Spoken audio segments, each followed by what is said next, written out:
Nos toca ahora pasar a la segunda parte principal de esta clase, en que, supuesto el dato revelado del que hemos hablado en la primera parte, trataremos de enunciar algunas proposiciones teológicas fundamentales sobre este tema.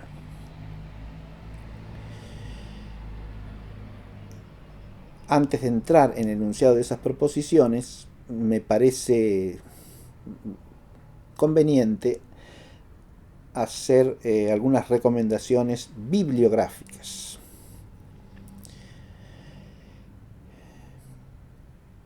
El primer tratado monográfico patrístico sobre el anticristo es el titulado sobre el anticristo, atribuido a Hipólito de Roma.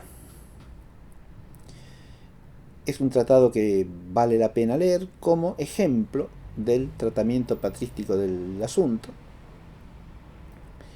y se puede leer en castellano en la colección Biblioteca Patrística de Ciudad Nueva.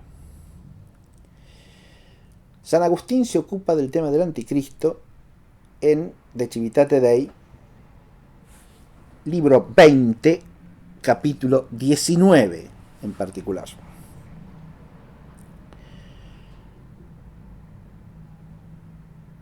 Y una obra que también conviene leer dentro, ya en los confines de la literatura patrística, es el comentario al Apocalipsis del Beato de Liébana, que hoy día también tiene una muy buena edición bilingüe en texto latino original y en castellano en la Biblioteca de Autores Cristianos.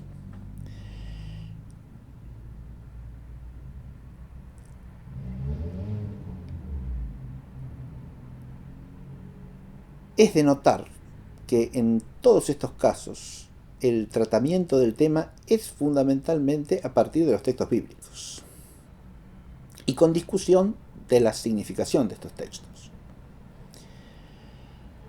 En todas las obras que acabo de mencionar sucede eso.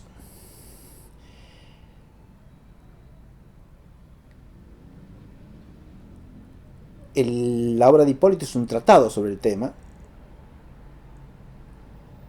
y la obra de Beato de Liébana es directamente un comentario al Apocalipsis.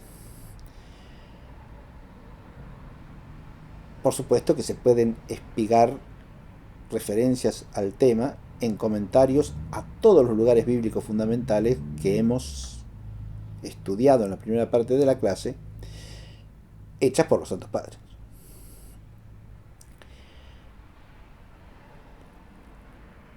El caso de San Agustín es distinto en cuanto que San Agustín inserta el tratamiento de esta cuestión en su contemplación total del lo que podríamos llamar el designio de Dios en el tiempo, la historia universal vista a la luz de la fe cristiana y como conflicto entre la ciudad de Dios y lo que se le opone, que es el tema de Civitate Dei.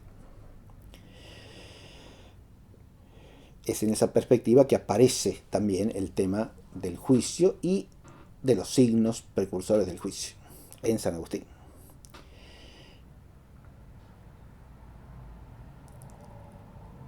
Si uno va a la Suma de Teología de Santo Tomás de Aquino, por supuesto que sabemos bien que el último tramo de la obra no fue escrito por Santo Tomás de Aquino, y eso afecta precisamente al tratamiento de los novísimos.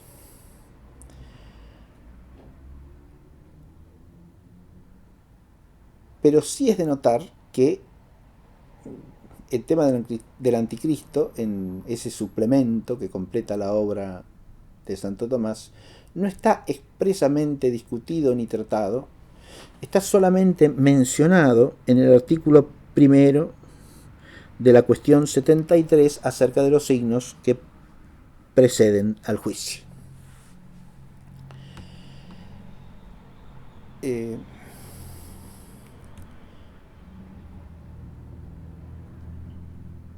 Esto es muy significativo y podría decirse que lo que pasa en la Suma de Teología de Santo Tomás pasa en la mayor parte de las obras teológico-sistemáticas de esa época, de los siglos XII, XIII, XIV y hasta el XV inclusive.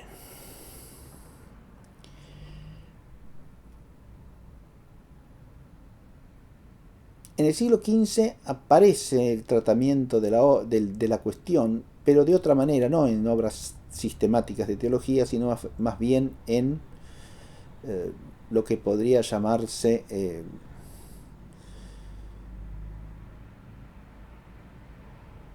discursos en que se reflejan visiones o profecías. Es famoso a este respecto el caso de San Vicente Ferrer. Pero insisto, no en los tratados teológicos sistemáticos. En cambio, a partir de la segunda mitad del siglo XVI, los tratados teológicos sistemáticos se van a ocupar ampliamente del tema del anticristo por una muy sencilla razón. Y es la apropiación herética del tema hecha por Lutero y sus seguidores, que aplican la figura del anticristo al papado. Eso suscitará, por supuesto, una reacción de respuestas de la tradición católica y al mismo tiempo un desarrollo mucho más amplio en los tratados teológicos sistemáticos del tema del anticristo. Esto se ve reflejado, por ejemplo, en el comentario a los misterios de la vida de Cristo, que forma parte del comentario a la Suma Teología de Francisco Suárez. Un texto especialmente recomendable para cualquiera que quiera profundizar teológicamente en este tema es el de la Disputación 54 del comentario a la tercera parte en lo que hace a los misterios de la vida de Cristo. Esto también se puede encontrar en castellano, publicado en la BAC, y se encuentra de los dos volúmenes que forman la edición en el segundo volumen.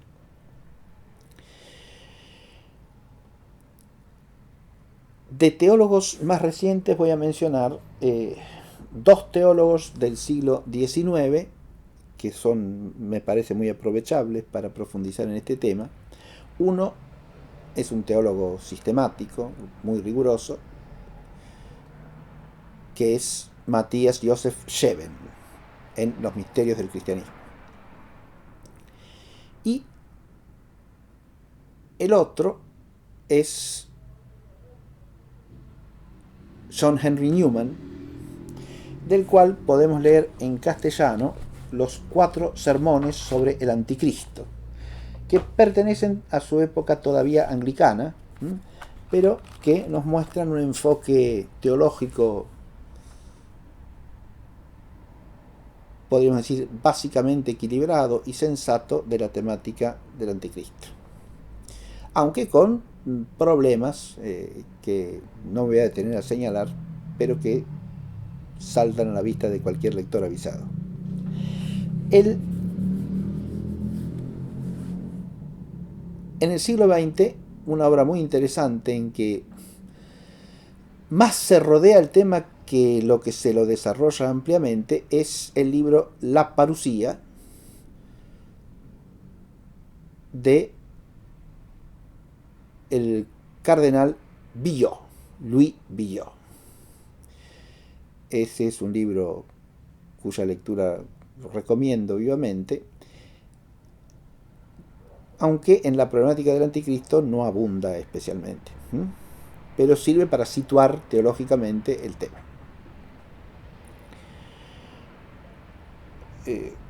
Con esto ya tenemos un panorama bibliográfico suficiente y vamos a entrar en las tesis teológicas sobre este asunto.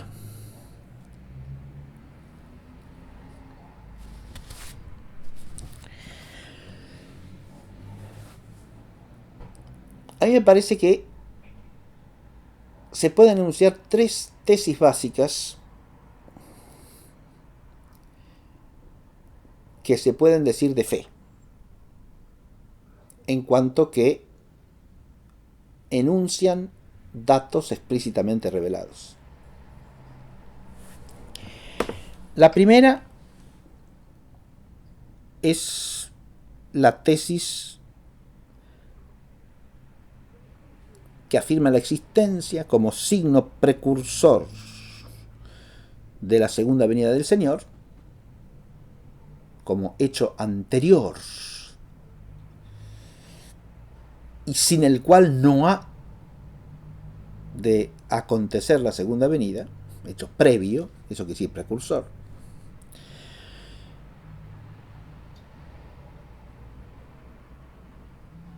Y hecho previo con cierta proximidad histórica,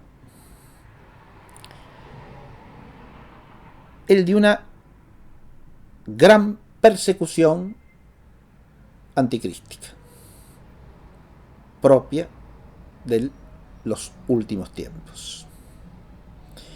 Esto lo hemos visto aparecer en todos los textos analizados, empezando por el discurso escatológico del Señor. Es decir, hay una constante allí. Antes de que el Señor vuelva, acontecerá una gran persecución contra los fieles, contra los cristianos, extraordinariamente agresiva y virulenta.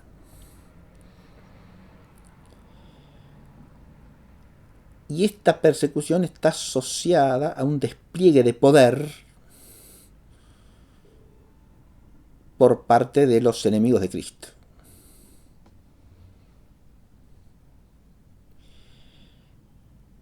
Entendida así, la persecución anticrística, que implica también la existencia de ciertos datos que de nuevo aparecen constantemente en los textos, pseudo-profecías, pseudo-mesianismo,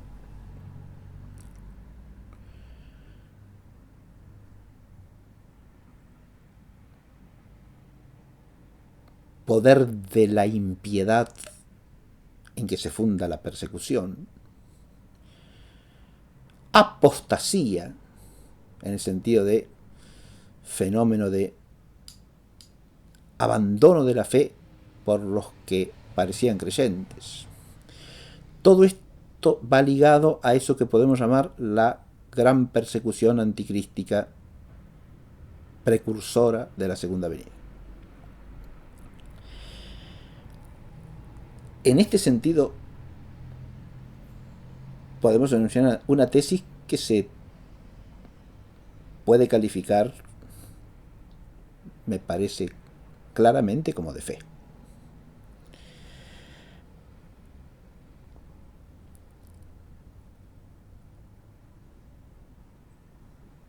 A esta cabe complementarla con una tesis cuya calificación es discutible. Y es discutible porque esa calificación depende primero de que se entienda de los textos bíblicos y de la tradición patrística como de fe. Segundo, que se entienda como exigido por la fe de la Iglesia, de manera tal que si se negase esa afirmación, se negase la fe. Y segundo, que se entienda como consecuencia teológica demostrable a partir de alguna verdad de fe respecto de estos temas.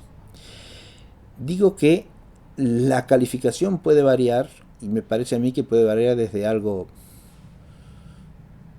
próximo a la fe o teológicamente cierto, a la calificación simplemente de opinión más probable.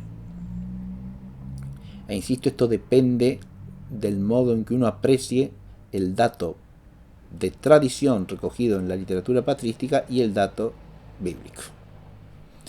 Y me refiero a la siguiente afirmación, que esa persecución será encabezada por un hombre singular,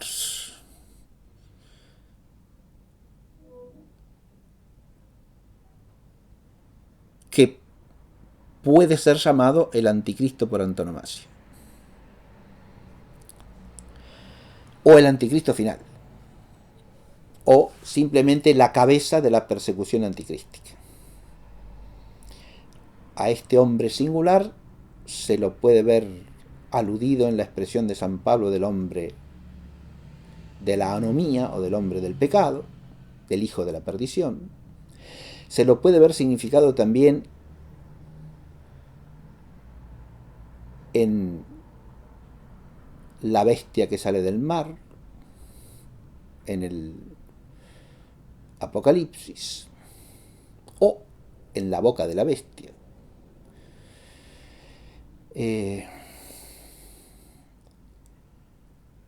Esas identificaciones son todas opinables. La afirmación de que el anticristo final es un hombre singular la consideran teólogos muy importantes como de fe. Por ejemplo, Suárez. Para eso hay que admitir que el argumento bíblico y patrístico es demostrativo, tal como él lo expone, cosa que a mí no me parece.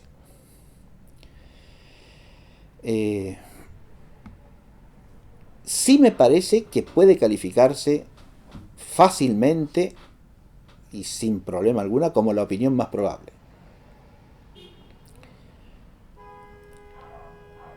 De hecho, es discutible que los padres, aun cuando haya una mayoría de padres que entienden que los textos de Pablo, de Juan en la carta primera y de Juan en el Apocalipsis apuntan hacia un hombre singular, me parece que no se puede demostrar con nitidez que pretendan enseñar eso como de fe.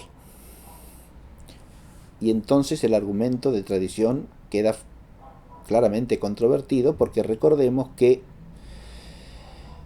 para que el argumento de exégesis patrística haga certeza de fe, tiene que haber no solo unanimidad moral entre los padres acerca de la exégesis, cosa que acá también es discutible que exista, sino además que ellos enseñen eso expresamente como de la fe de la Iglesia, y no como una opinión exegética, aunque sea la más probable, o aunque les parezca imponerse a la reflexión exegética.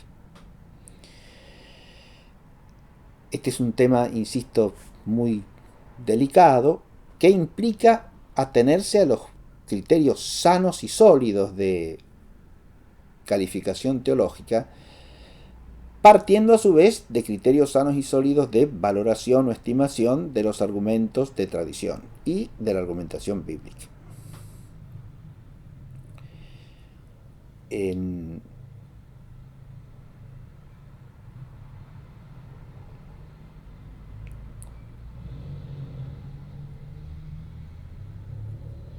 Hay autores que son mucho más cautelosos en esa materia e insisto, no pasan de decir que es la opinión más probable o la más común entre los padres de la Iglesia y en la tradición católica en general. Entender que el anticristo final, o que la denominación de anticristo final se le puede dar a un hombre singular, que es el que encabeza esa gran persecución, que es signo precursor de la segunda venida del Señor.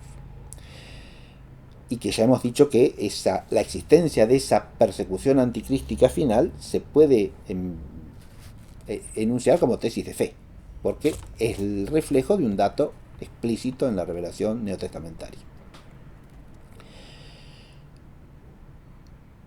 Digo en la revelación neotestamentaria porque en la revelación veterotestamentaria a lo sumo eso estaría implícito, siempre y cuando se entiendan algunos textos de la profecía veterotestamentaria como aludiendo no a la primera sino a la segunda venida. Es el caso de los textos de Daniel. Pero eso también es discutible y en alto grado. La afirmación acerca del un hombre anticrístico final, que se podría llamar el anticristo, por antonomasia,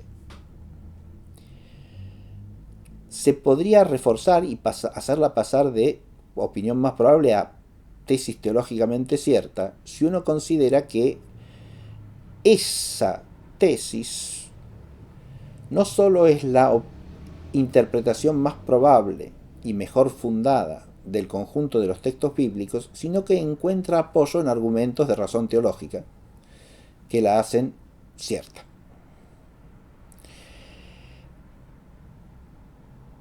Hay que recordar que en la tradición patrística y teológica católica existen otras interpretaciones acerca de la figura del anticristo.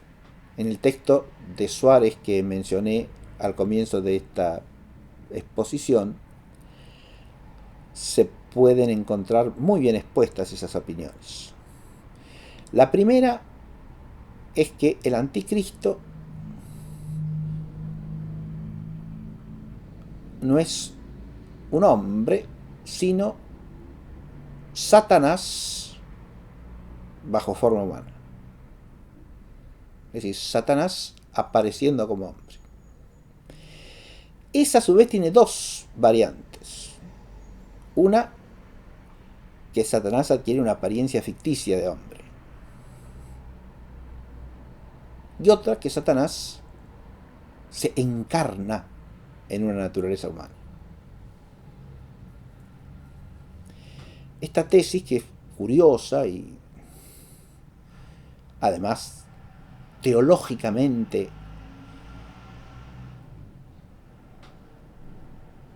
criticable de manera tajante, podríamos decir, porque hay que empezar por plantear si existe la posibilidad de la encarnación de una persona finita en una naturaleza distinta de la suya. O sea, el caso de la unión hipostática entre una naturaleza humana y una persona angélica, por ejemplo, ¿no? Pero además, como muy bien dice Suárez, esa tesis implicaría necesariamente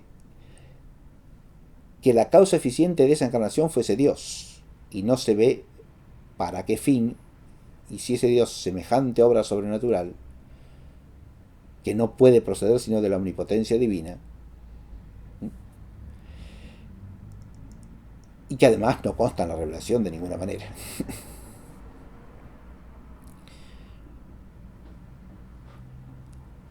Uno puede sospechar, por lo menos, que estas tesis que presentan a Satanás como el anticristo tienen un cierto fundamento en una percepción teológica que sería la siguiente, y hay que tenerla en cuenta, me parece a mí, ya sea para refutarla adecuadamente, ya sea para entender la motivación de semejantes tesis peregrinas. Y es la dificultad que uno halla en primera instancia, y eso no parece irrazonable, de poner en el mismo plano a Jesucristo el Señor, verbo encarnado, y a un anticristo que fuese meramente un hombre.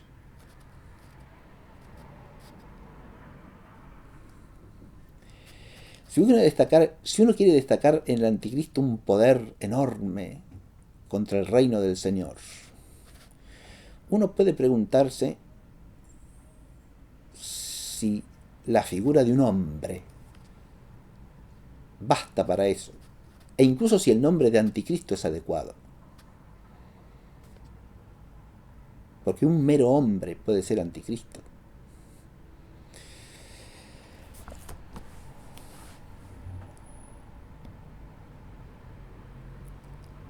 Que muchos hombres son anticristos en el sentido que Juan lo dice en la primera epístola, eso es clarísimo.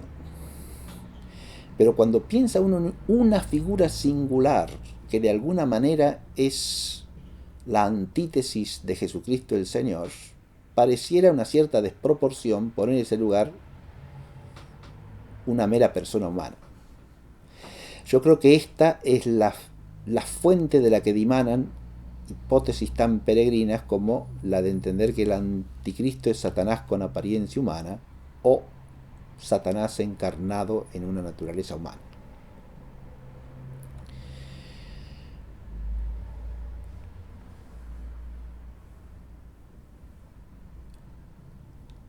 El conjunto de los datos bíblicos parece abogar por el hecho de que sea un hombre, y hay varios argumentos que se pueden teológicamente desplegar al respecto partiendo de los datos bíblicos, y que tendrán tanta certeza como argumentos demostrativos teológicos cuanto sea cierta la exégesis bíblica de la que se parte. Esto hay que tomarlo condicionalmente, insisto, y por eso la valoración o estimación teológica de esta tesis me parece que es variable y opinable. Pero se puede argumentar, por ejemplo, a partir del hecho de que este anticristo aparece como un gobernante poderoso que recibe un reino y que despliega un gran poder como soberano sobre otros hombres, y eso parece que corresponde a un hombre. O que se dice que nuestro Señor Jesucristo le dará muerte con el aliento de su boca, y por lo tanto se trata de una criatura mortal, es decir, si es una criatura racional, una criatura humana.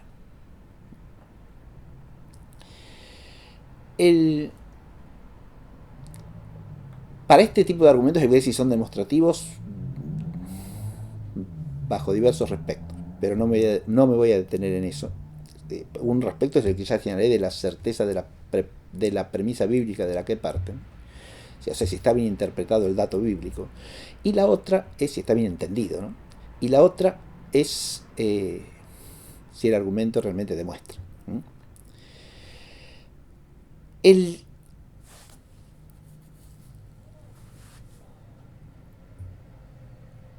afirmar que es por lo menos la opinión más probable, a mí me parece que es innegable. Insisto, se podría preferir una calificación más elevada, de teológicamente cierta o de próxima a la fe, siempre y cuando de teológicamente cierta si se pudiese fundar en argumentos de razón teológica que la demostrasen, ¿no? Pero basta con señalar que es la opinión más probable en teología, y con eso tenemos un punto de apoyo importante para reflexionar sobre ese tema. Se trata de un hombre singular, ¿no? Pero para eliminar esa problemática de la aparente desproporción, también hay que atenerse al conjunto del dato bíblico, porque ese hombre singular, si se le identifica con alguno de los aspectos de la bestia del capítulo 13 del Apocalipsis,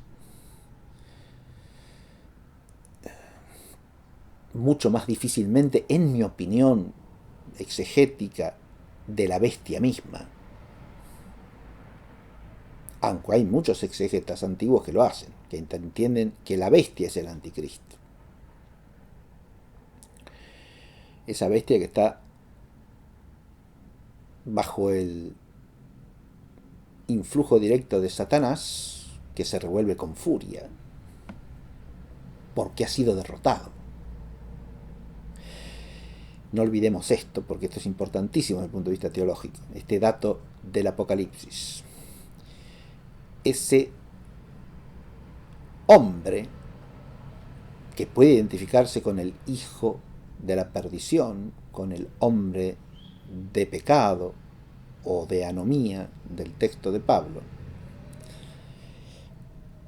ese hombre está bajo el influjo directo de Satán y recibe de él el poder. Y en ese sentido, no es sin más un hombre. No es tampoco ciertamente Satán encarnado, ni Satán en figura o apariencia humana. es un hombre, pero sometido al influjo de Satán. En ese sentido es un hombre anticrístico. Que el revolverse satánico contra el misterio redentor es fundamento del misterio anticrístico, eso es claro. Y es también un dato innegable de fe.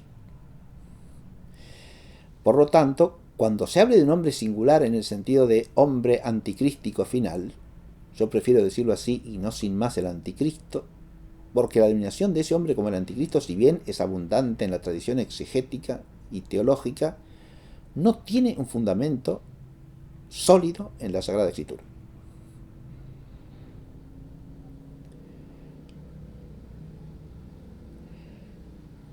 En mi opinión también. No le encuentro un fundamento sólido en la Escritura. A lo sumo habría que llamarlo el anticristo por antonomasia, partiendo de esa denominación de anticristos en plural que hace Juan en la primera epístola.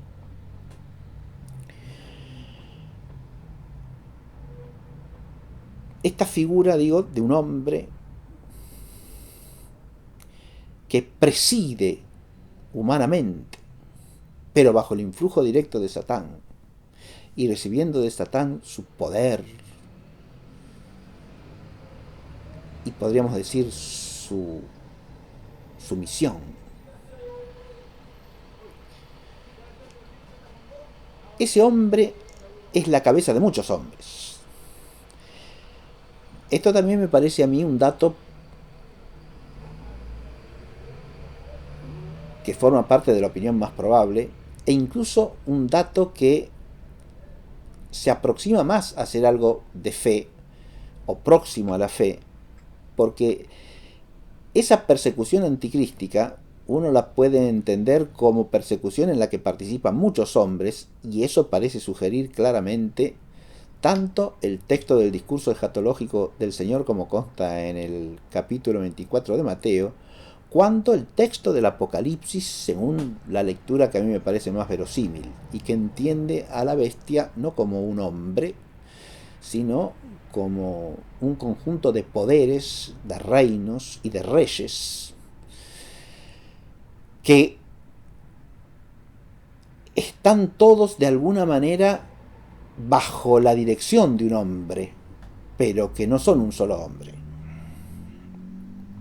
Eso me parece lo más probable exegéticamente, y en la medida en que uno admita que eso es así como dato bíblico, pasaría a ser un aspecto de fe de la opinión más probable. El anticristo no es un hombre solitario, no es un hombre aislado. Más aún, si la segunda bestia se entiende como alguien distinto, también parece referirse a más de una persona, o por lo menos a una persona que coopera muy activa y decisivamente con el anticristo, y con su poder, y con su persecución, porque ese otro es el que hace que todos adoren la imagen de la bestia. El significado preciso de esto es sumamente misterioso, y no me voy a detener de nuevo en eso, ya lo he señalado al hablar del texto del Apocalipsis. Y por lo tanto no se lo puede poner como dato precisivo de ninguna tesis teológica. Pero lo que sí me parece que se puede señalar en la tesis es que, como tesis más probable, por lo menos como opinión teológica, o incluso teológicamente cierta, ya veremos un poquito después esto, la tesis de que esa persecución anticrística final, que es de fe, estará encabezada por un hombre singular, y que a ese lo podemos llamar el hijo de la perdición, o el anticristo por excelencia, o por antonomasia, o sin más, el anticristo final. El anticristo final, el anticristo escatológico.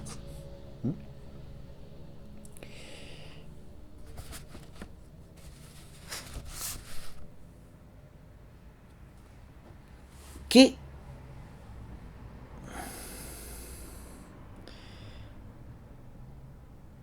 enunciado podríamos concebir para sintetizar esta tesis complementaria de la tesis de fe.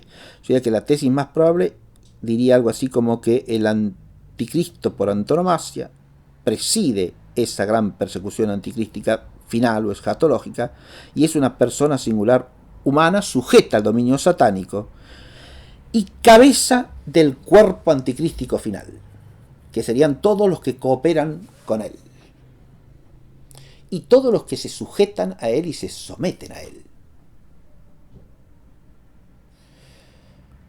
Todos aquellos que sucumben a la persecución apostatando,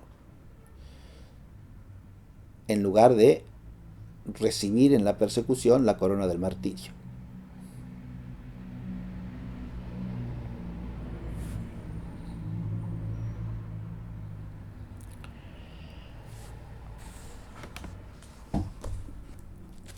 Este primer dato de fe, tesis teológica de fe acerca de la persecución anticrística final presidida probablemente o probabilísimamente por un hombre singular que es el anticristo escatológico,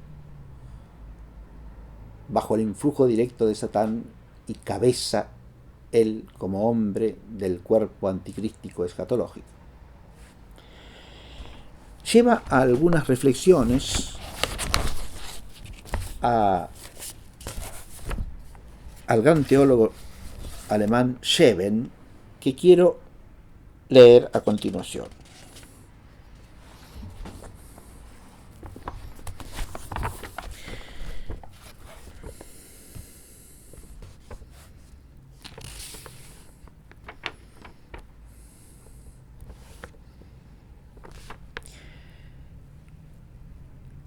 El texto que voy a leer se encuentra en el primer tomo de los misterios del cristianismo, en el apartado dedicado al misterio del pecado.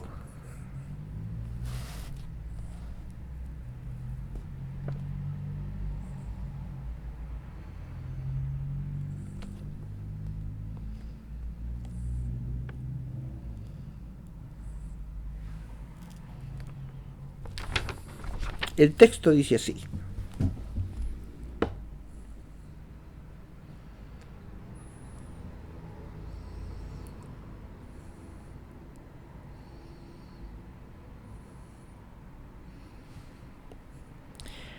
¿no es además cosa clara que Dios en realidad ama por causa de su Hijo a todo el linaje humano, tanto y aún infinitamente más de cuanto le odia por causa del pecado, y que por lo tanto ha de aplicarle en todos sus miembros tanto bien, por lo menos, como podría pretender el linaje por naturaleza? De modo que el hecho ha de tener otra explicación en los designios de Dios siempre justos, pero también inescrutables en sus profundidades. ¿Quién sabe de cuánta culpa personal se hacen responsables los individuos que no salen de su impotencia, aunque ayudados por Dios? ¿Hasta qué punto imputará Dios a cada cual la perversidad y de qué cosas tratará Él en la hora decisiva? ¿Quién sabe los sabios designios que tiene Dios al permitir que su criatura luche, pelee con tantas fatigas y con tantos peligros? Una cosa conocemos: la revelación de toda la miseria en que cae la criatura cuando se aleja de Dios y queda abandonada a sí misma. Revelación que por la magnitud de los contrastes servirá para glorificar más a Dios en la nueva exaltación y restauración de los hombres. Dios permite que el infierno desate su cólera, que despliegue todo su poder para destruir luego más gloriosamente sus obras, para cantar mayor victoria sobre él y arrancarle de las manos el triunfo y hacer más ignominiosa su derrota precisamente cuando el infierno se crea dominar en absoluto el campo de batalla. Así venció la primera vez al permitirle que con su aguijón traspasase al mismo ungido, y perdió el maligno su aguijón, y se desplomó impotente ante aquel a quien creía haber aniquilado. Así desencadenará otra vez al final de los tiempos el mysterium iniquitatis, permitirá que en la humanidad prevaricadora el príncipe de las tinieblas sea un rival del ungido de Dios, consentirá que por poco tiempo domine por completo en apariencia al reino del ungido, pero luego, con un rayo salido de su boca, le precipitará de la altura de su trono y le sepultará para toda la eternidad en las más profundas tinieblas. Este texto de Scheven que acabamos de oír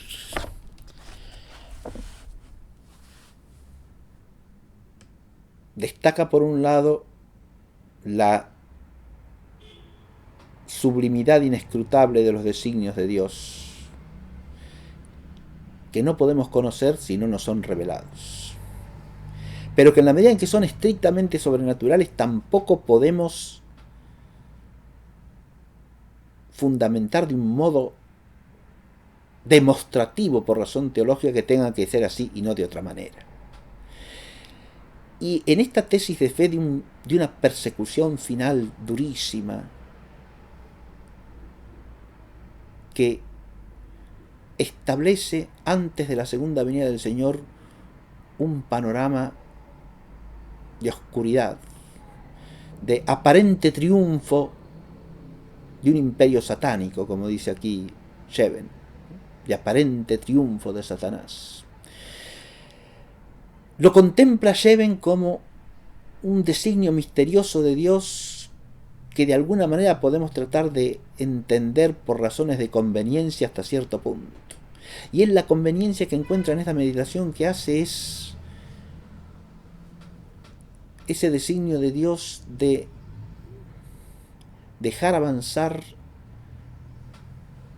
al maligno en la superficie para que su derrota final dé mayor gloria a Dios.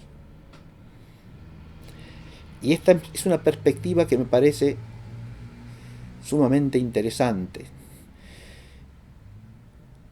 La operación del misterio de iniquidad en toda la historia humana es una realidad misteriosísima de orden sobrenatural.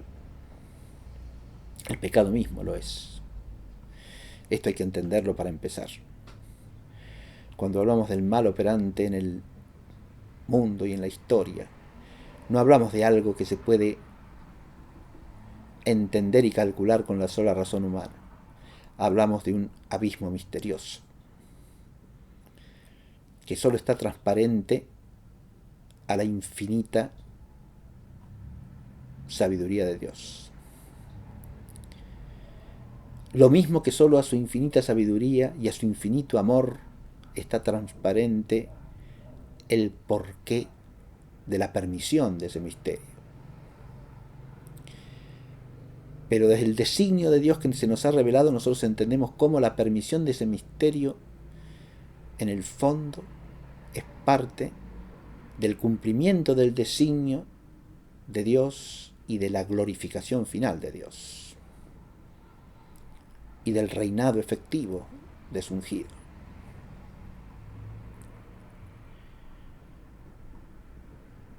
Ese misterio de iniquidad que está ligado al misterio de la libertad creada, que está ligado al misterio de la posibilidad que esa libertad creada desvíe el amor que a Dios se debe hacia cosas que no son Dios, a que el amor de Dios sea rechazado por la criatura. Ese misterio de iniquidad opera desde el principio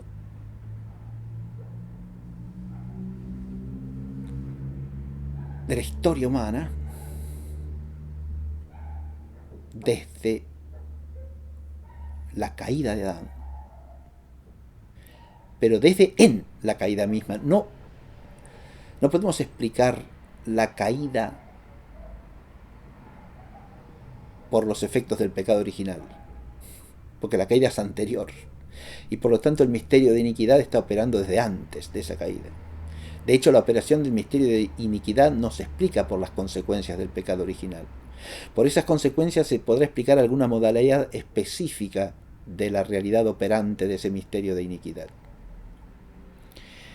Pero después de la venida del Salvador, la operación del misterio de iniquidad adquiere otra condición, porque es la rebelión de Satán como rebelión furiosa contra la derrota. Es lo que dice el libro del Apocalipsis de una manera espléndida en su simbolismo. La serpiente antigua se revuelve furiosa porque ha sido derrotada. Esta es la realidad del misterio de iniquidad operante desde que el Señor ha triunfado sobre el demonio, sobre el pecado y sobre la muerte en su cruz santísima, y en su santa resurrección y en su santa ascensión a la gloria de los cielos. Este misterio de la victoria de Cristo es inseparable de la furia resentida de Satán,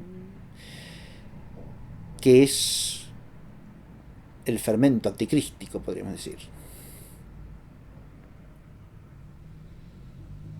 Hay otros aspectos del misterio de iniquidad. La incredulidad del pueblo que Dios eligió como herencia, por ejemplo, que es lo que señala fuertemente el nombre de Anticristo en la primera epístola de Juan. Allí se habla de aquellos que niegan que Jesús sea el Cristo, de aquellos que no reconocen al Hijo y por lo tanto tampoco al Padre. Decíamos que con esto Juan está hablando del rechazo de la plenitud de la revelación, del rechazo del misterio de Jesucristo, Verbo encarnado y Redentor, y del misterio de la Trinidad Santísima, en la cual Él es el Hijo unigénito del Padre Eterno, junto con el cual dan origen al Espíritu Santo, en la eternidad de la única esencia divina.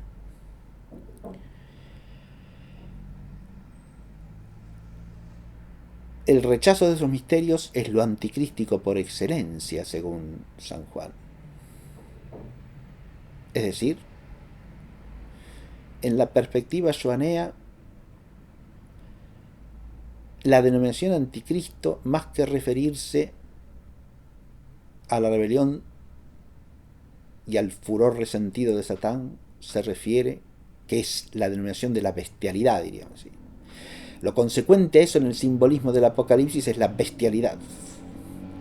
La bestialidad que quiere poder terrenal para perseguir al cuerpo de Cristo, que es la Iglesia. Y si fuera posible, aniquilarlo. Esa bestialidad es una cosa que, en mi opinión, hay que distinguir de la esencia anticrística que Juan liga más propiamente en su modo de hablar en la primera epístola a la mentira, y solo por ese lado se conecta con el influjo de Satán, que es el padre de la mentira. La mentira que se opone a la verdad, y la verdad es Cristo Jesús, el Señor Logos encarnado, único camino hacia el Padre, aquel que es el Hijo unigénito, hecho hombre para redención del mundo, el único que al ser visto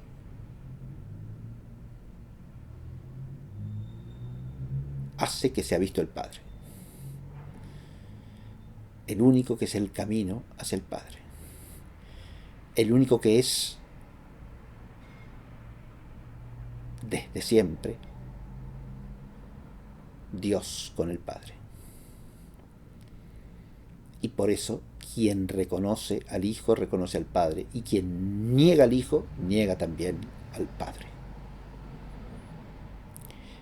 Y el misterio anticrístico, por lo menos en la denominación explícita y en el concepto en que aparece el término en Juan, está ligado a esto otro, a esto que podríamos llamar, usando la expresión de Pablo, el misterio de iniquidad operante desde ya, desde ahora. Las dos cosas se encuentran en la misma idea.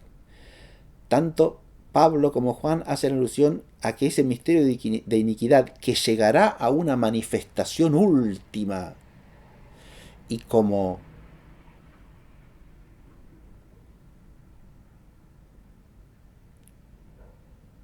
virulentísima al final de los tiempos, ya está en operación.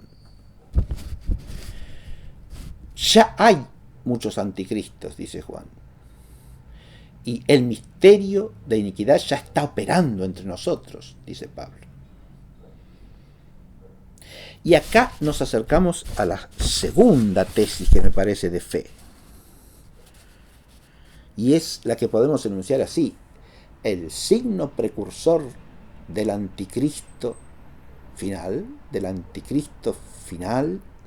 personal, singular, humano,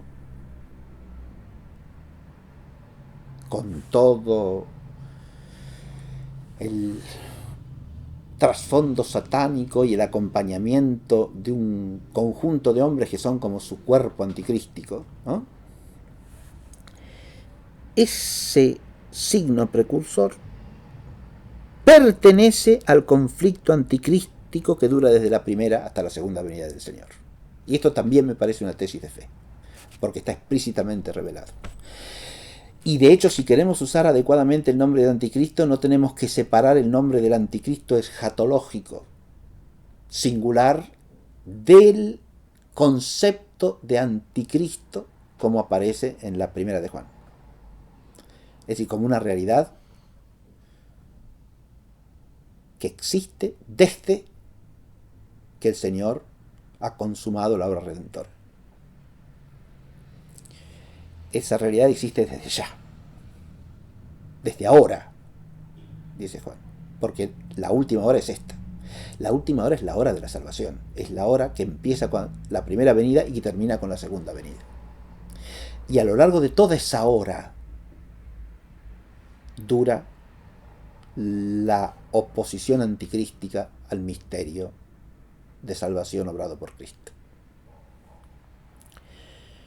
El signo precursor final no se debe desprender de esto, y la denominación de anticristo atribuida al hijo de la perdición o al hombre del pecado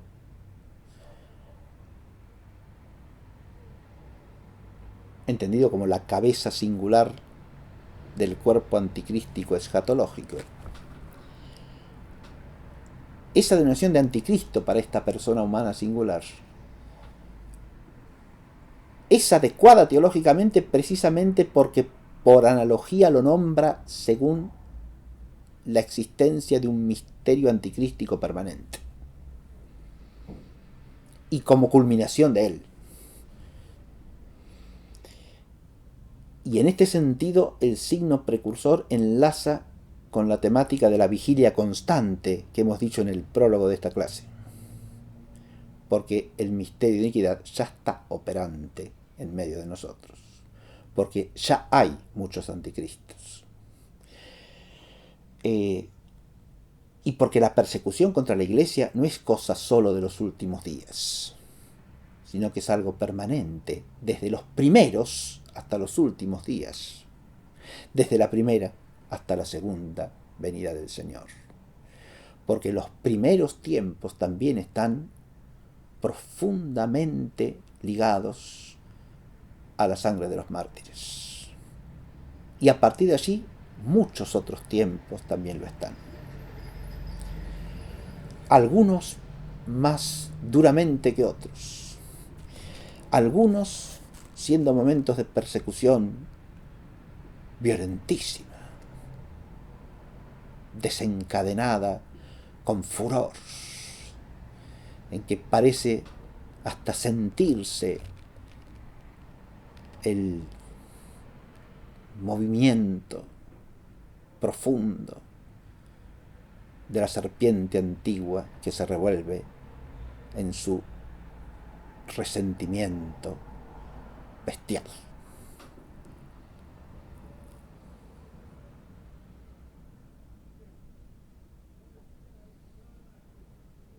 pero eso se ve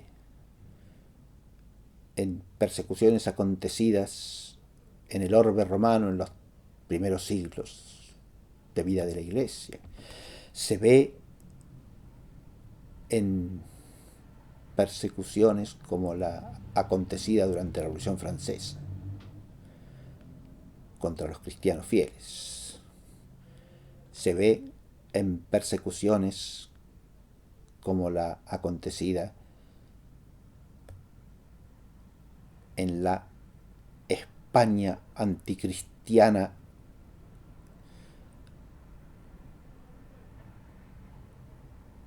llegada al poder entre el año 1931 y el año 1936.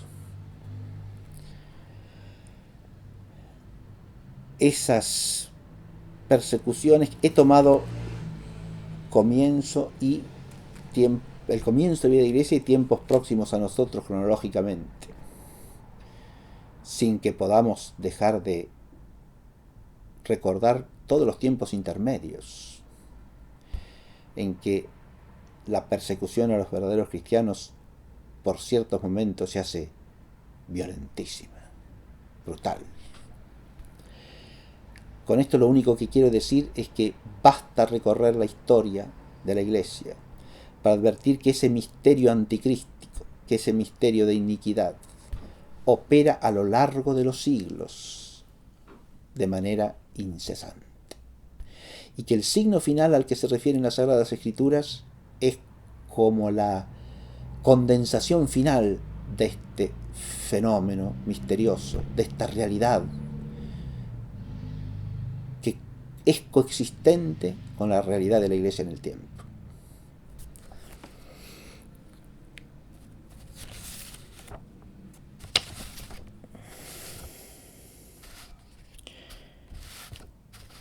Hay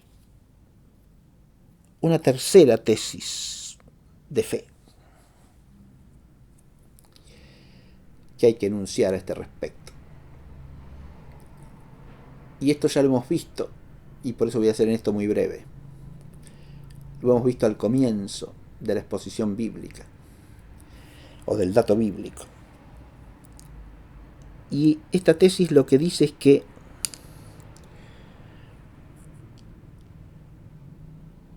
es de fe, es certeza de fe, la ignorancia acerca de cuándo ha de acontecer la segunda venida del Señor. El cuándo, el tiempo en que ha de acontecer es algo que no sabemos.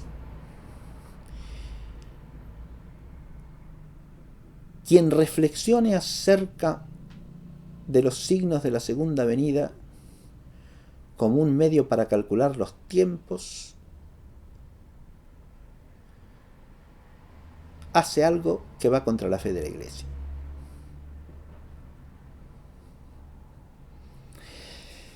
El padre Feijó, en su Teatro Crítico Universal, tiene una consideración muy interesante sobre esta cuestión y enuncia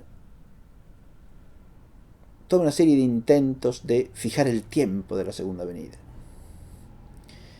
Y a todos los critica con sólida razón teológica. Cálculos basados en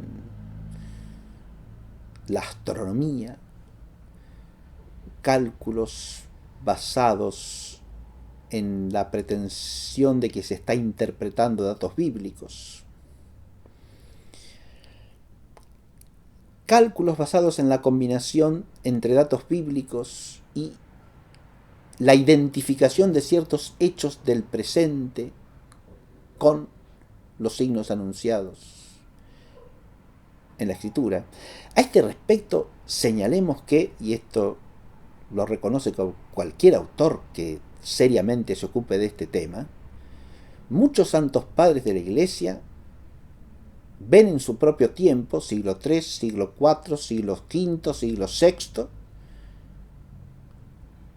cumplidos todos los signos y próximo el segundo advenimiento del Señor.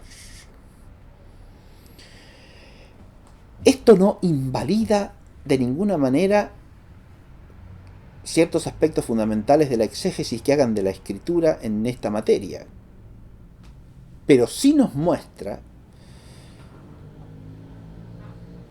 lo imprudente que resulta identificar sin más con los signos finales ciertos acontecimientos del propio presente, del presente de cada quien. En esto yo prefiero ser más cauteloso y prudente que otra cosa, pero me parece que esa cautela y esa prudencia la imponen los hechos mismos, que hombres de enorme inteligencia, como un San Jerónimo, por ejemplo, conocedor amplísimo y profundísimo de las Sagradas Escrituras, llegue a decir que y ahora vemos cumplirse todos estos signos, de modo que el fin de los tiempos no tardará mucho en llegar, ¿no? Por lo menos nos tiene que hacer asumir cierta prudencia y humildad respecto de la posibilidad de leer en los acontecimientos del presente de cada quien algo que se identifique sin más con el cumplimiento de los signos finales. Porque esa idea de calcular el fin, un fin que para la vida personal de cada quien siempre está próximo, por otra parte, como es bien fácil de razonar, pero que para el fin de todos los tiempos se nos dice expresamente en la Escritura, y lo dice nuestro Señor Jesucristo mismo, que eso no ha sido dado el revelarlo a nadie, y que nadie lo sabe sino solo el Padre, es decir, solo Dios, en su infinita omnisciencia. Que Jesucristo también lo sabe como hombre es de fe y se sigue necesariamente de la visión beatífica que hay que atribuir al Señor en el ámbito de su ciencia humana,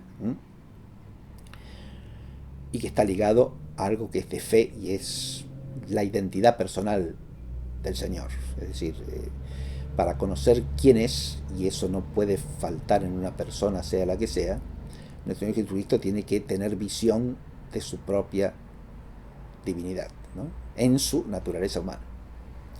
De modo que esa ciencia de visión beatífica que tiene garantiza que él, aun como hombre, sabe cuál es el día. Pero lo que él nos dice expresamente es que a nadie le ha sido dado la revelación de esto. Y por lo tanto, eso es algo que ignoramos. Insisto que la certeza de la ignorancia acerca de esto me parece de fe. Es decir, es un dato bíblico que hay que compaginar con los signos. Los signos no están dados para hacer un cálculo temporal. Ni tampoco, según el tenor de los textos, para que nosotros podamos advertir que el tiempo final está cerca. Lo que se nos ha enseñado es que tenemos que vivir siempre como si fuese el tiempo final, precisamente porque no sabemos cuándo vendrá. La actitud de vigilia no se funda en que tenemos signos que nos van a dar a conocer cuándo viene el tiempo final. Mientras tanto podemos dormir. No es eso lo que nos enseña la Escritura, sino que nuestra actitud de vigilia tiene que ser constante porque no sabemos cuándo llegará el día, y ese día llegará como un ladrón en la noche. Y eso lo dicen reiteradamente todos los textos. Y advirtamos que tanto Juan como Pablo, cuando hablan de la materia, empiezan por disuadir a los cristianos a quienes se dirigen, que no se crean que está próximo el día final, sino que adviertan que antes de eso tienen que pasar todas estas cosas, ¿no? O sea, más bien tienden a darles a entender, esto es un tema que aborda ampliamente el cardenal Villot en su libro sobre la parusía, contra los racionalistas que han sostenido que era una convicción de la Iglesia de los primeros tiempos y que Jesucristo mismo lo había enseñado, que la segunda venida sería casi inmediata después de la resurrección del Señor. Los apóstoles enseñan exactamente lo opuesto.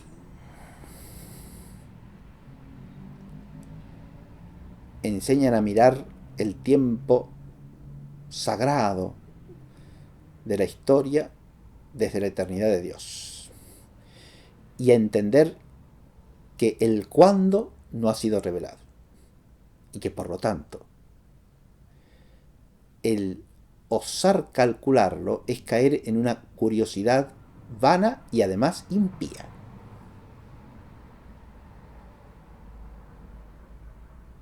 Vana porque es imposible saber lo que Dios no ha revelado, cuando es un designio de Dios.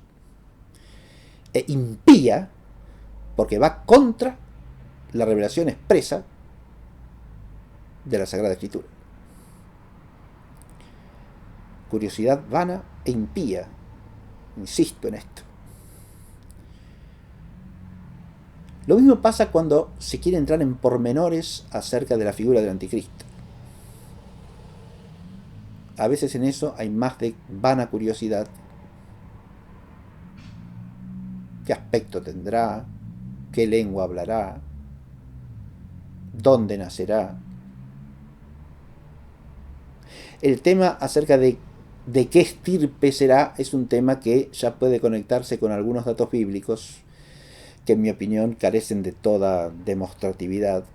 Si uno lee los argumentos bíblicos que se usan, por ejemplo, en Suárez se encuentra también planteada la cuestión si será de estirpe judía o no, si será de la tribu de Dan o no. Bien, son todas cuestiones a las que se puede contestar tanto sí como no. Y la afirmación de que será de estirpe judía y que pertenecerá a la tribu de Dan la encontramos representada ya tan antiguamente como en el Tratado de Hipólito de Roma, por ejemplo, que mencioné en la indicación bibliográfica. Es una opinión posible.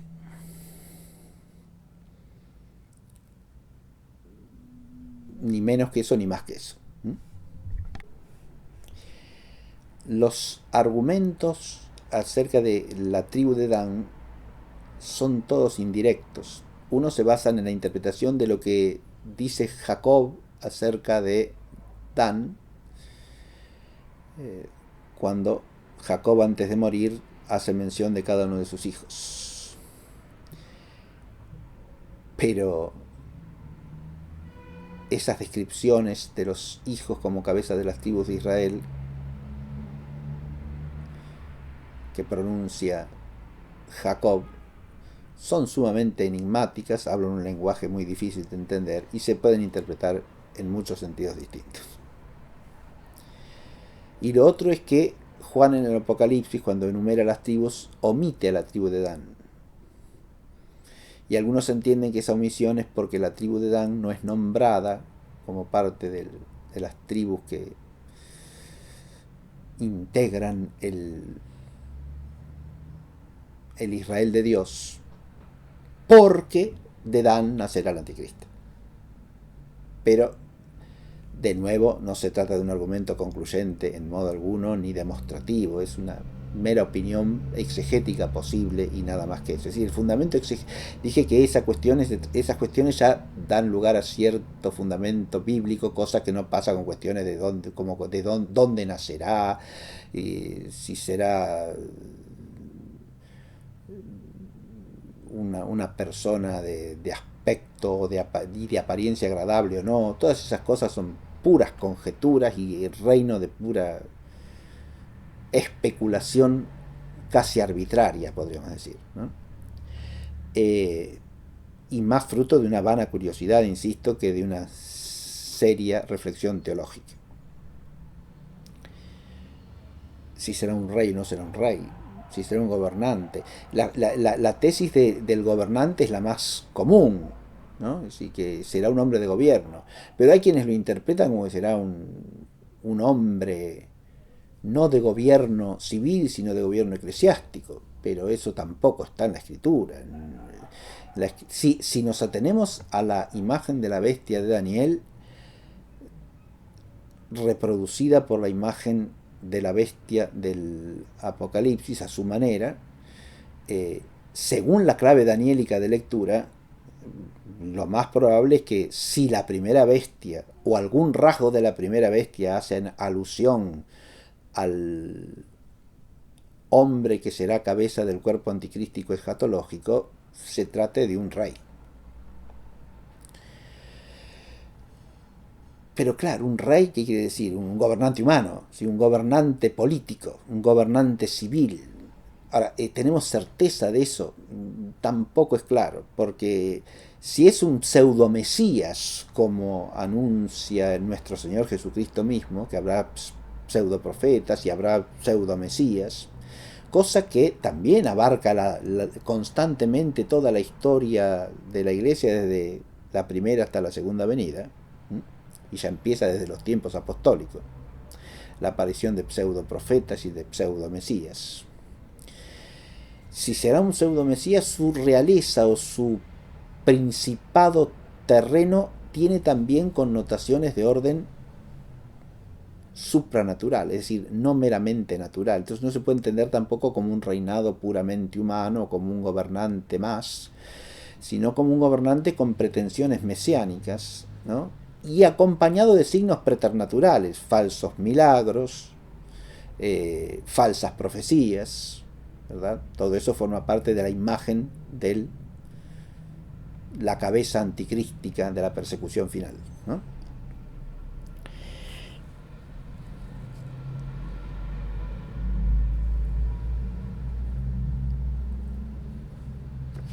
A partir de aquí,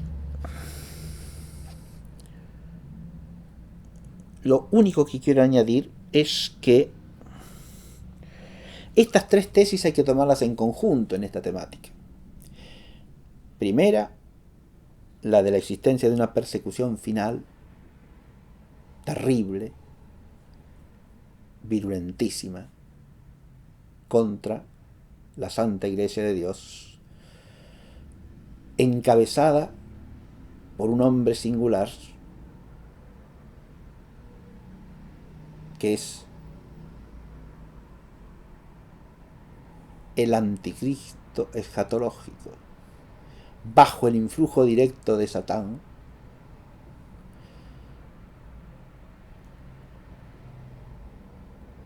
por medio del cual Satán opera obras preternaturales.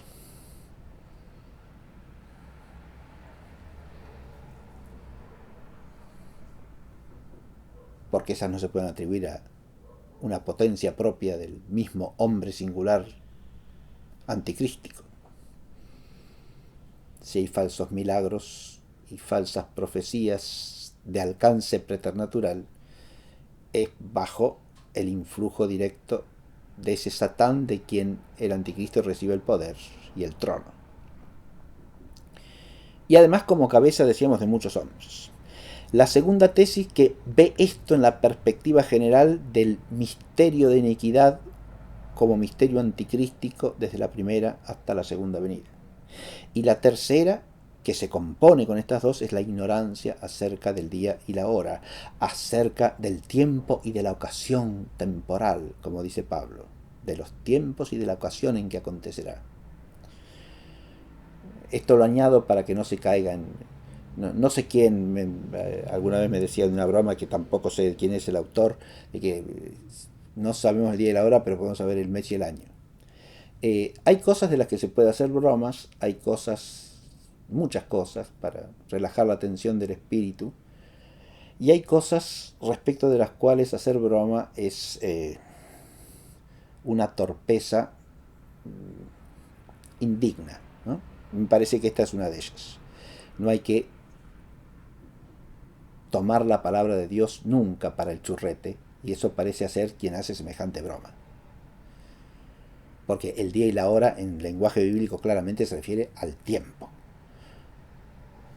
no a algún aspecto del tiempo. Y eso es obvio y no es sensato plantear cualquier otra cosa. Pero además Pablo dice expresamente no el día y la hora, sino los tiempos y las ocasiones, usando una terminología que es abarcativa de toda precisión cronológica. El tomar en conjunto estas tres tesis es lo que funda, en mi opinión, un enfoque teológicamente razonable de esta problemática del anticristo. Y lo único que voy a añadir a esto son dos trasfondos especulativos que, por analogía de la fe, permiten contemplar, creo yo, con más solidez la figura del anticristo personal, singular, humano.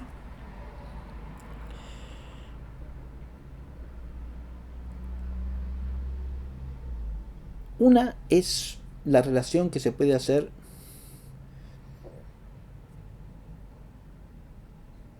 entre el fin y el inicio de la historia humana. Y esto nos lo exige incluso la razón teológica.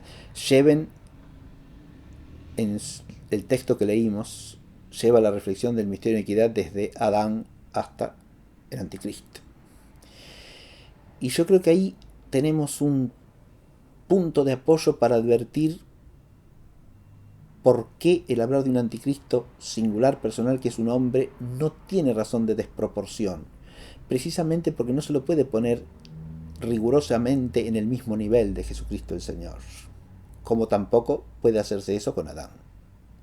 Pero la figura de Adán tiene un influjo universal en toda la historia humana por el misterio de la caída, por ser Adán cabeza como padre de toda la humanidad.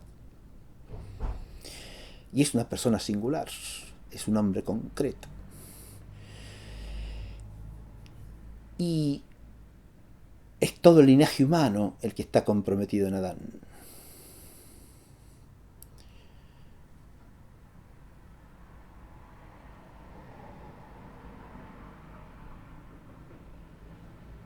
El segundo Adán es Cristo.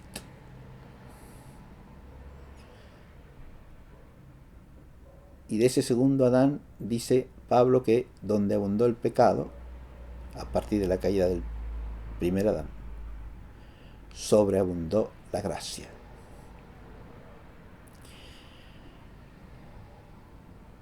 El misterio de iniquidad, desde la primera venida del Señor en adelante, es el misterio de rechazo de la gracia de Cristo, de rechazo de ese amor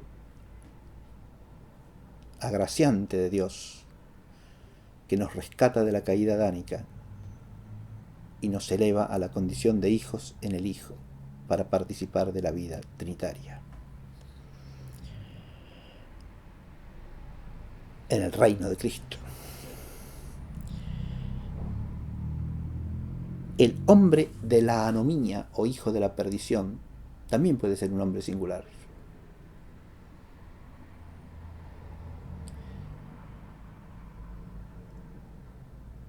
Que de alguna manera estaría en correlación directa más bien con el primer Adán,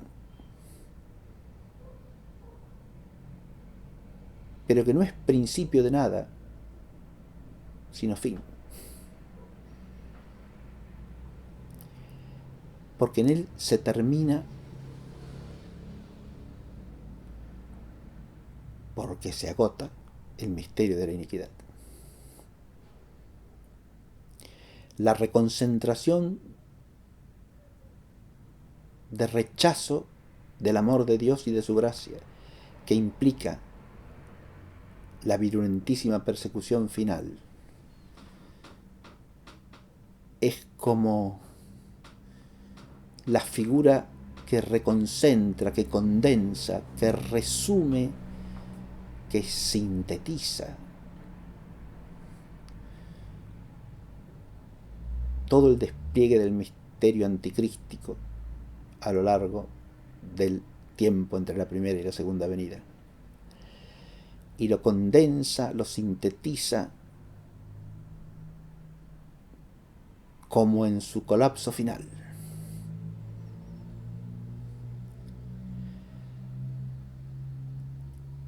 cuando, desde el discurso escatológico del Señor hasta las advertencias de los apóstoles que constan en el Nuevo Testamento, se nos hace contemplar este misterio terrible.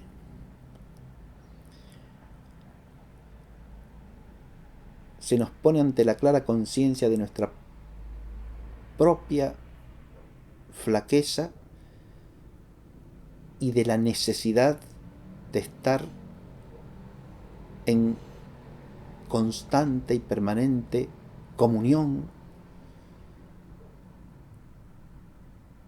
con Cristo como miembros vivos de su cuerpo, que es la Iglesia. Porque sólo así podemos sustraernos al furor de la serpiente antigua y de aquellos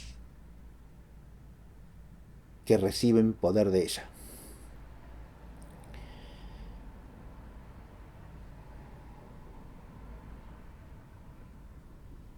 Y que son anticristos precisamente, como dice Juan, en la medida en que también eran de nosotros o salieron de entre nosotros, aunque no eran de nosotros. Y esto nos advierte que nosotros mismos, si nuestra fidelidad no es auténtica, podríamos estar entre esos. Ahí está la vigilancia necesaria, en todo tiempo y en todo lugar, y sin cálculo alguno curioso y vano de cronologías acerca de la segunda venida del Señor.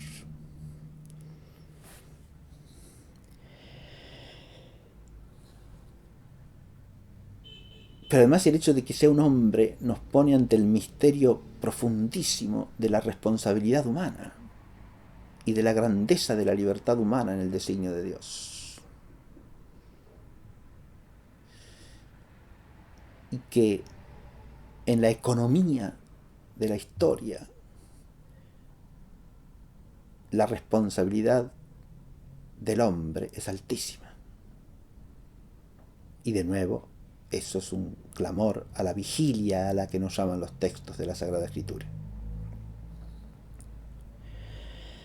Y la segunda perspectiva analógica es la de Cristo, cabeza de la Iglesia, y el misterio de iniquidad, implicando a Satán y al anticristo humano personal como cabeza de la antiglesia. Ahora la analogía no es entre el principio y el fin, sino entre el centro de toda la historia sagrada y el fin.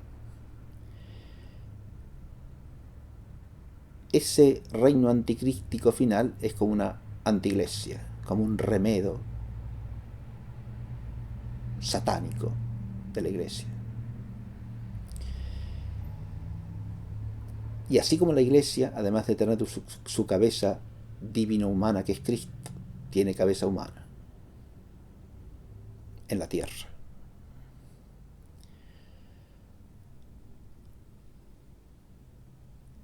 Esa antiglesia también parece razonable que la tenga.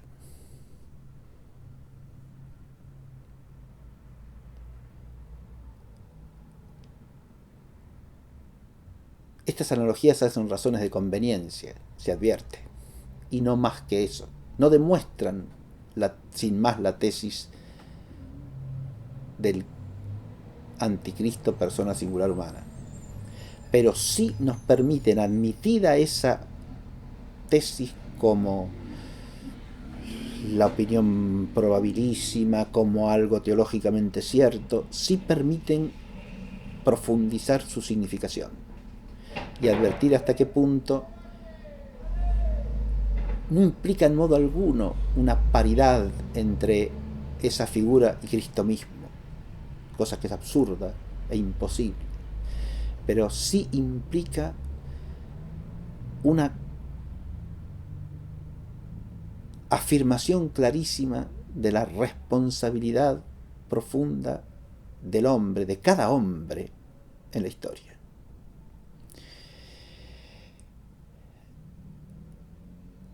Y creo que esto es algo con lo que podemos ya dar por concluida esta introducción teológica al misterio y a la problemática del anticristo. Y quiero concluir esta clase larga con una lectura bíblica.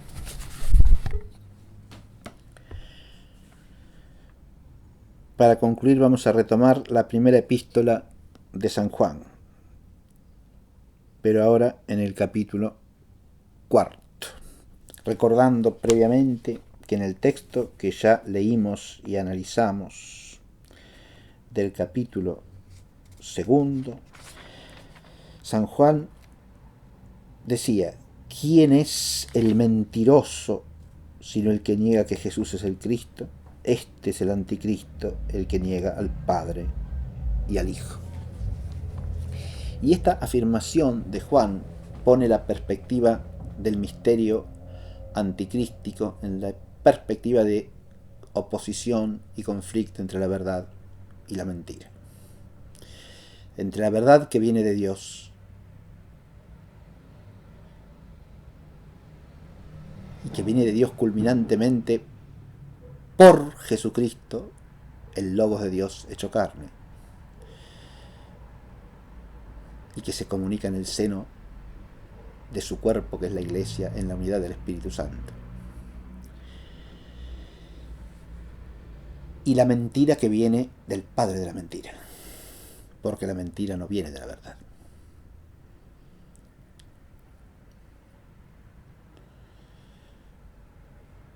Ni tampoco la verdad de la mentira. Cualquier confusión a este respecto es radicalmente anticrística.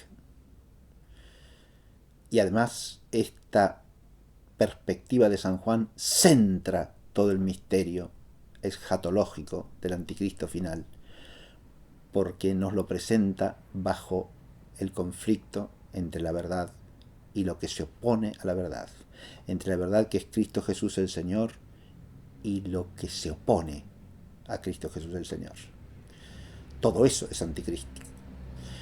En este aspecto, muchos análisis hechos por autores católicos a lo largo de los siglos son especialmente iluminadores para las distintas épocas, en la medida en que detectan en cada siglo, en cada fase, en cada paso de la historia de la Iglesia, los factores anticrísticos especialmente operantes.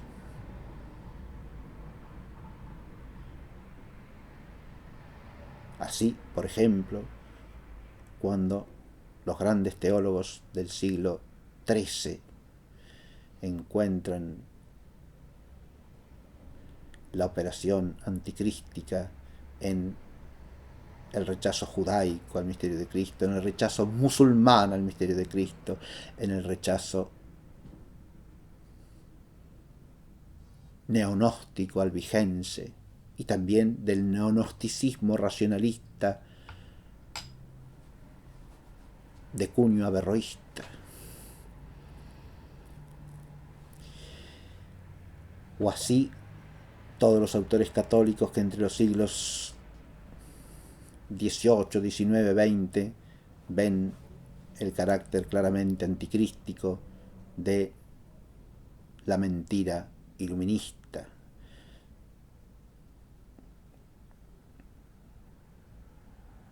de el fraude neonóstico y pseudomesiánico, de la antropolatría iluminista en todas sus ramas, y a su vez en el influjo de eso en la misma doctrina interpretativa de las escrituras o en la misma teología, como acontece en el modernismo y en todas sus ramificaciones. Estas apreciaciones nos ayudan a lo largo de todos los tiempos y en cada siglo a mantener la vigilia.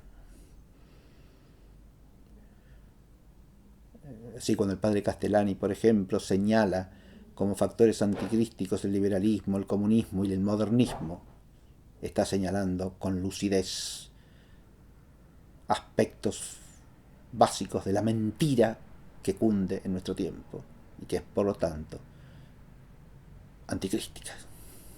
La mentira anticristiana, la mentira que procede de Satán. Y ahora sí, paso al capítulo 4, que dice así: carísimos, no creáis a todo espíritu, sino examinad si los espíritus son de Dios, porque han salido al mundo muchos pseudoprofetas. En esto conocéis el Espíritu de Dios. Todo espíritu que confiesa a Jesucristo venido en carne es de Dios.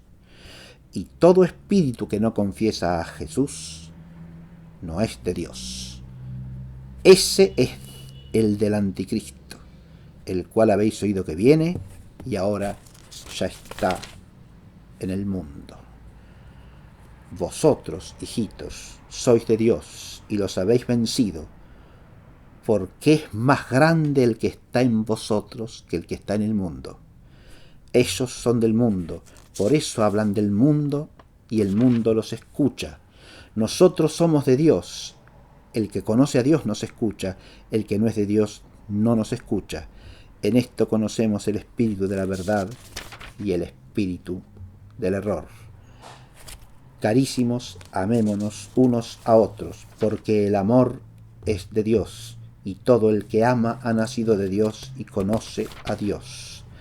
El que no ama no ha conocido a Dios, porque Dios es amor. En esto se manifestó el amor de Dios entre nosotros, en que envió Dios al mundo a su Hijo unigénito, para que vivamos por él. En esto está el amor, no que nosotros hayamos amado a Dios, sino que Él nos amó primero y envió a su Hijo como expiación por nuestros pecados. Este comienzo del capítulo 4 de la primera epístola de Juan, versículos 1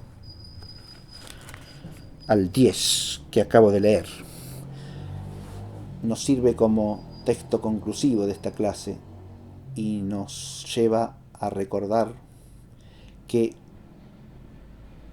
ante esa fuerza anticrística operante ya desde ahora, como dice Juan,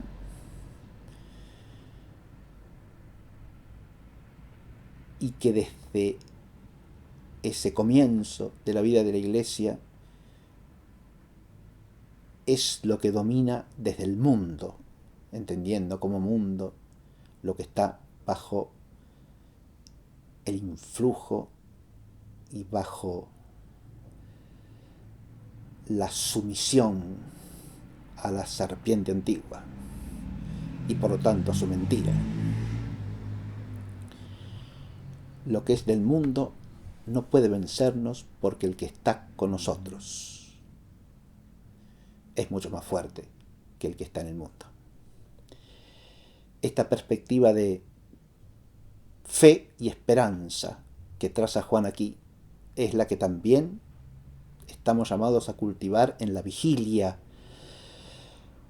que es temblor y estremecimiento ante el misterio de iniquidad y ante su fuerza operante, pero es también profunda entrega confiada a la gracia de Dios, que no puede ser vencida por el mundo ni por aquel que está en el mundo, siempre y cuando vivamos en el ágape de Dios, como dice Juan a continuación, porque ese ágape divino, ese amor inseparable de la verdad, ese ágape por el cual Dios ha creado todas las cosas, por el que Dios ha querido que todas las cosas se consumen en el reino de la gloria de Cristo, ese amor por el cual ha redimido a los hombres, enviando a su Hijo hecho carne para que muriese en la cruz por los pecados de los hombres.